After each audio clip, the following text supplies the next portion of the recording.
light and darkness, two world entities. From yesterday's talks, you will have realized that a world outlook which thinks of the world as filled with cosmic thought is a one-sided one, and Hegel was a particularly prominent exponent of this outlook. However, it is just as partial to think of the basic structure of the world as being of the nature of will, and this was Schopenhauer's outlook. We saw that an inclination to look at the world as though it was the result of thought is indicative of Western man, who tends more in the direction of thought. We were able to show that Hegel's philosophy of thought has a different form in Western world conceptions, and that Schopenhauer's inclinations are more characteristic of Eastern people, as seen in the fact that Schopenhauer has a special leaning toward Buddhism and Oriental world conceptions altogether. Fundamentally speaking, we can only judge outlooks of this kind if we look at them from a spiritual scientific point of view. From this point of view, it seems abstract to sum up the world under the heading of thought or under the heading of will, and as I have often said, modern times is particularly fond of such abstractions. Spiritual science must give mankind a concrete view of the world again, a view that accords with reality. And it is just this kind of realistic worldview which will open our eyes to why one-sided, partial outlooks like the above gain a footing.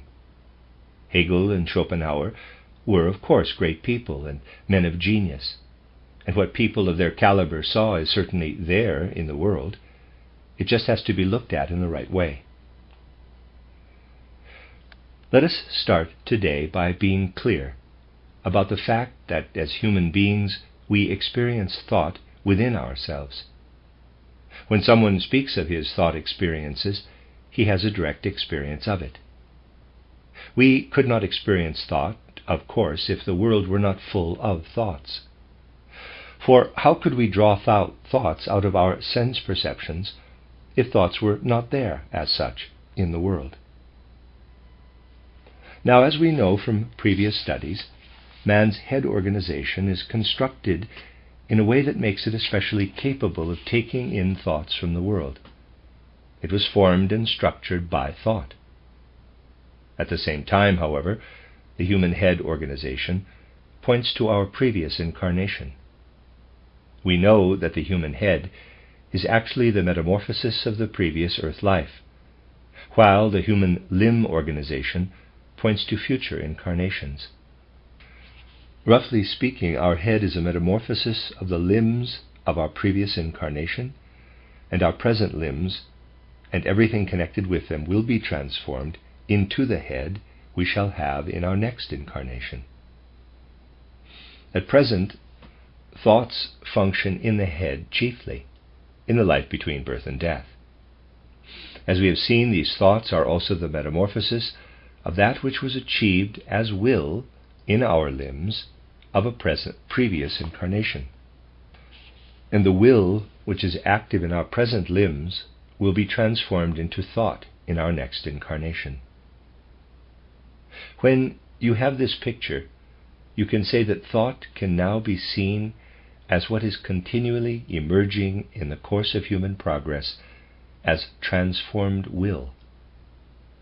And will can be seen as that which will develop and blossom into thought. So we can say that will gradually becomes thought. What is will to begin with becomes thought later. If we observe ourselves, our head organization will direct us back to our past, when it bore the character of will. If we look toward the future, then with regard to the will character which we ascribe at present to our limbs, we must say that in the future it will become the thought organization, namely that which is developed in the head. But we have both these organisms in us all the time. The cosmos organizes us in such a way that thought from the past and will that moves toward the future meet in us. Now, if we look at this from the point of view that spiritual scientific research can give us, we see especially clearly how thought and will combine to build man's organism, which is revealed in his whole external organization. Anyone who develops to the level of imagination, inspiration, and intuition does not see man's externally visible head only, but he sees, quite objectively, the thought organism man has by virtue of having a head. He sees the thoughts. So we can say that between birth and death, with the faculties which are normal in us at present, we see the configuration of the head. If the faculties of imagination, inspiration, and intuition are developed, then the thought forces which are the basis of the head organization, and which come from earlier incarnations, become visible, to use the word in a figurative sense. How do they become visible? The only expression we can use for this visibility, which is obviously of a soul spiritual nature, is that they become luminous. Of course, if the type of people who want to remain materialists criticize this kind of thing, we immediately see what a huge lack there is nowadays of the kind of sensitivity then can grasp what is meant by this.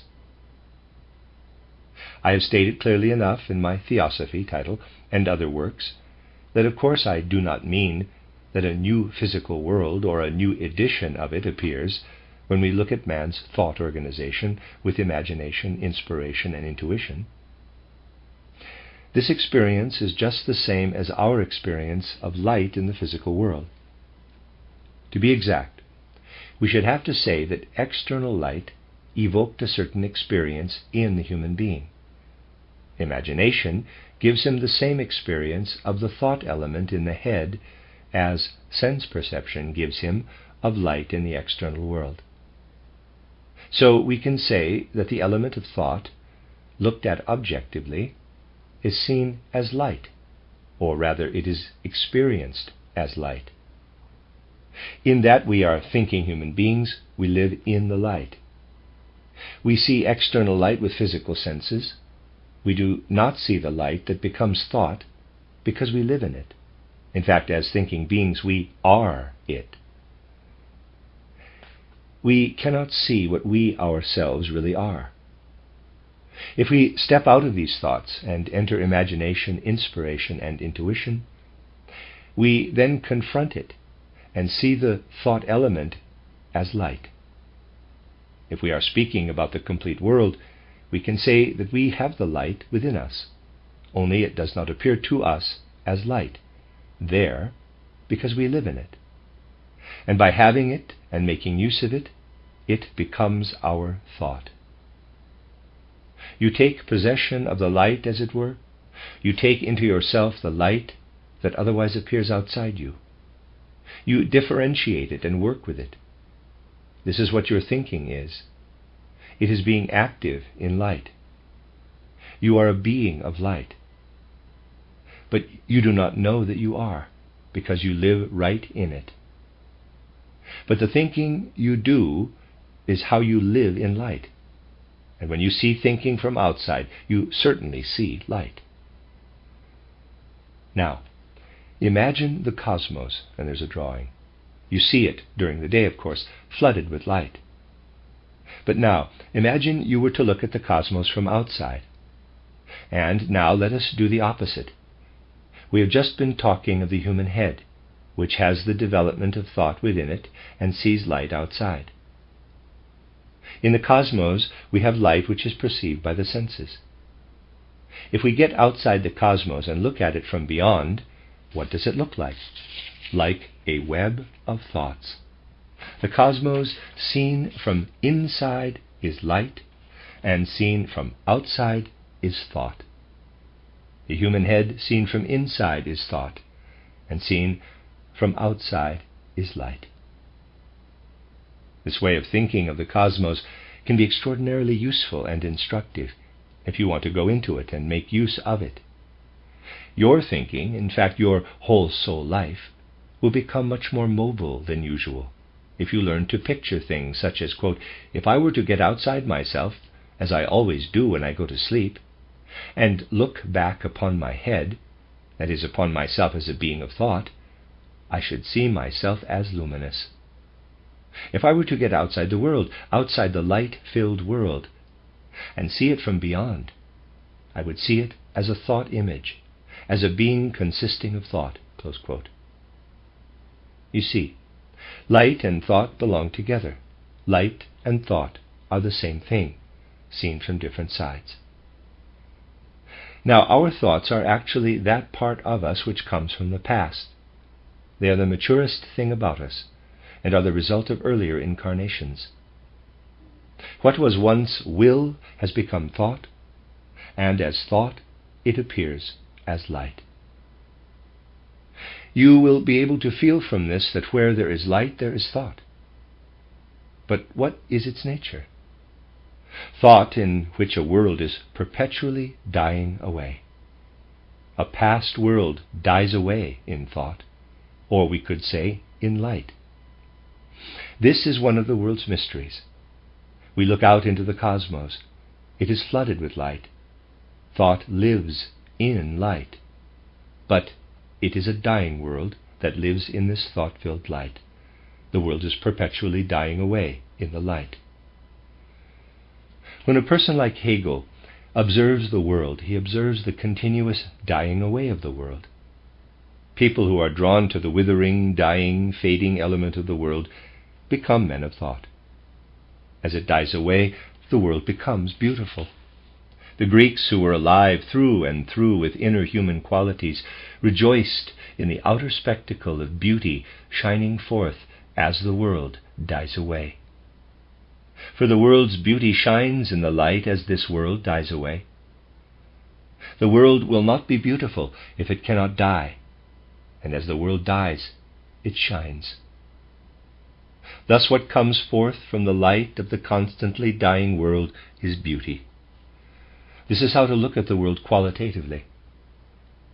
Galileo was the first person in modern times to look at the world quantitatively, and at the present time people are especially proud if they can explain natural phenomena by means of mathematics, the deadest part of things. And whenever it is possible, science does it this way. Hegel certainly made use of richer concepts than mathematical ones for understanding the world, but he was attracted to what has reached its maturity and is dying. I would say that Hegel looked at the world like a person standing in front of a tree in full bloom, just when the fruit is about to form but is not yet there, and the blossoms are fully out. That is when the power of the light is active in the tree, light-born thought. This is the way Hegel looked at all world phenomena. He observed life in its fullest flowering, when things had reached the end of their development and were in their most concrete form. Schopenhauer took a different view of the world. If we want to examine Schopenhauer's impulse, we must look at the other pole in man, at what is beginning. This is the will element, which is in our limbs. Our experience of this is the same as our experience of the world in sleep, as I have often mentioned. We experience the will element unconsciously. Is there some way of looking at this element of will from outside, as we did with thought? Let us think of the will in human limbs. If we were to look at it from the other side, from the standpoint of imagination, inspiration, and intuition, what would be comparable there to our seeing thought as light? What does will look like when we see it with the developed power of clairvoyant vision? In this case, too, we can also experience something externally. When we see thought with the power of clairvoyance, we experience light, luminous light. When we see the will with the power of clairvoyance, it becomes denser and denser and becomes substance. If Schopenhauer had been clairvoyant, this being of will would have stood in front of him as an automaton, consisting of matter, for on the inside, light is thought. Excuse me, let me read that again. If Schopenhauer had been clairvoyant, this being of will would have stood in front of him as an automaton consisting of matter, for on the outside, will is matter. On the inside, matter is will, just as on the inside, light is thought. On the outside, will is matter, just as on the outside, thought is light. This is why I could say in previous talks that when people delve down mystically into their own will nature, those who pretend to be engaging in mysticism, but are really seeking their own well-being, the worst kind of egoism, these would-be mystics believe they will find the Spirit. Yet if they went far enough with this inner search, they would discover the real material nature of man's inner world. For it is nothing other than delving down into matter. If you delve into the nature of the will, you discover the true nature of matter. Present-day philosophers of nature are merely imagining things when they say that matter consists of molecules and atoms. You find the true nature of matter when you enter into yourself mystically. There you find the other side of will, which is matter. And in matter, that is, in will, you discover basically a world that is constantly in a state of germinating and beginning. You look out into the world, and there you are surrounded by light. In this light, a past world is dying away. You tread on hard matter, and the world's strength bears you up. Beauty shines forth as thought in the light. In the shining of beauty, the world of the past dies away. The world rises in its strength and its power, but also in its darkness. The future world rises in darkness, in the element of matter and will. If a time came when physicists were to take the truth seriously, they would give up speculating about atoms and molecules and would say, quote, "The outer world consists of the past, and what is inside this does not consist of molecules and atoms, but the future," close quote. And if people were ever to say things like, quote, "The past shines visibly into the present, and concealed in the past is the future," close quote, they would be speaking correctly. For wherever we look, the present is always a combination of the activity of past and future. The future actually lies in the strength of matter. The past radiates in the beauty of light. Light having the meaning of revelation of any kind. For what we mean by light in this context also appears in sound and in warmth, of course. Man can only understand what he himself is if he sees himself as a seed of the future enveloped in what comes from the past, the light aura of thought. One can say, quote, "From a spiritual point of view, man is the past to the extent that he has an aura of beauty. Yet this aura of the past is enveloped in the darkness which accompanies the light from the past, and this carries us forward into the future," close quote.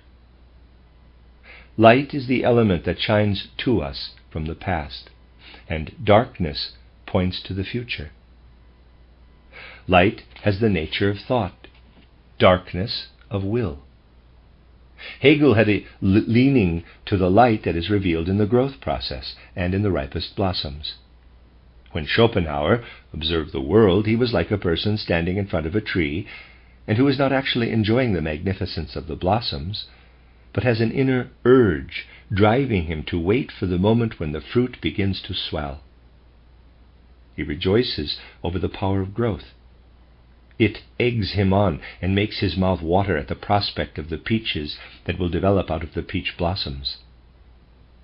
He turns away from the element of light toward what appeals to him from within, to what develops from the light nature of the blossom and can melt as substance in his mouth and develop as fruits for the future. The world really has this twofold nature, and to observe the world correctly, we have to recognize its double nature. Otherwise we shall be looking at it abstractly and not concretely. If you go and look at the trees when they are in bloom, you are actually living from the past. That is, when you look at the world in spring, you can say to yourself, quote, "What the gods have wrought in the world in past ages is revealed in the blossoms of spring." Close quote. And when you look at the maturing world of autumn, you can say, quote, "A new deed of the gods is beginning. Things are withering, which are capable of further development and which will evolve into the future." Close quote. It is not a matter of creating a picture of the world through mere speculation, but of understanding the world with the whole of one's inner being. You really can grasp the past in plum blossom and feel the future in the plum. What you behold with your eyes is intimately connected with what you developed out of the past. What melts and produces taste in your mouth is intimately connected with that which you will arise out of in the future. Let me read that again. What melts and produces taste in your mouth is intimately connected with that which you will arise out of in the future, like the phoenix from the ashes. This is the way to get a feeling understanding of the world. Goethe was actually looking for a, quote, "feeling understanding," close quote, wherever he approached the world. For instance, he looked at the green world of the plants, and although he did not have spiritual science as we have today, he saw their green, which had not quite developed to the blossom stage, as something that reached into the present from the part of plant nature that belonged to the past. For the past appears in the blossom. But the greenness of the leaf has not gone quite so far into the past. If you look at nature's green, it is not, as it were, completely dead, not completely taken hold of by the past. See green in drawing. What points to the future, however, comes out of the darkness. Where the green shades into blue, there is the future element in nature, blue. On the other hand, where the past element is, where things are ripening and being brought to the blossom stage, that is where we find warmth, red. Where light does not only become brighter, but becomes inwardly permeated with strength, which passes over into warmth. We should actually draw all that this way. Here is green, the plant world, and Goethe would feel it this way, even though he did not bring it to the stage of spiritual or occult science. Then it is joined by the darkness of the point where green shades down to blue. But where the colors get lighter and warmer, that is where they join up again at the top. But that is where we are as human beings. We have within us what the green plant world has externally. Our human etheric body is the color of peach blossom. And this is the color which appears at the point where blue goes over into red. But that is what we are ourselves. So actually, when we look at the color world, we can say, quote, "We ourselves are in the peach blossom, and green is opposite us," close quote. It confronts us objectively in the world of the plants. In one direction we have the blue, the dark tones, and in the other direction the light, the red and yellow tones. But because we are in the peach blossom, living in it, we can perceive it just as little in ordinary life at present as we can perceive thought as light. We do not perceive what we are directly experiencing. Therefore we omit peach blossom and only see the red, which we widen in one direction, and blue, which we widen in the other. Thus we get our familiar rainbow spectrum, but it is actually an illusion. We would arrive at the real spectrum if we were to bend this ribbon of color round in a circle. We usually pull it out straight, as we human beings are in the peach blossom. Thus we can only see the colored world from blue to red and from red to blue by way of the green. If we could look at it from this point of view, every rainbow would be a closed circle, a cylinder with a circular section. I've mentioned this last point precisely in order to show you how spiritual Goethe's observation of nature was. In his scientific work, Goethe may not have had spiritual science, but his natural science entirely corresponded with spiritual science. It must become very real to us today that the world, including man, is composed of a combination of thought light, or light thoughts, and will matter, or matter will, and that these in innumerable variations and combinations constitute the real world that confronts us. We must think about the cosmos in a qualitative way, not merely quantitatively. Then we shall come to understand it. This cosmos is composed of both elements, a continual dying away, the past dying away in light, and a future arising out of darkness.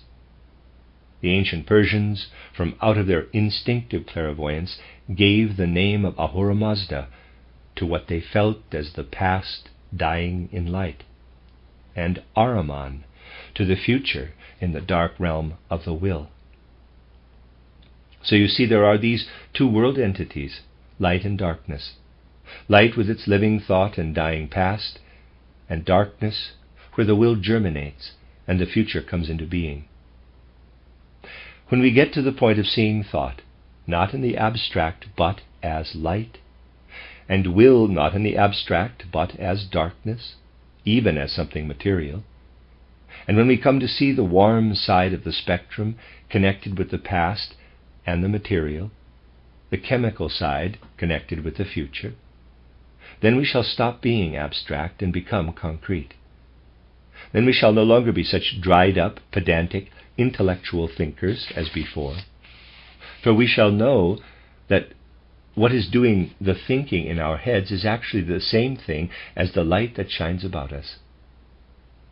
Nor shall we be such one-sided people that all we feel for the light is joy, for we shall know that light contains death, a dying world. Light can give us a feeling of cosmic tragedy.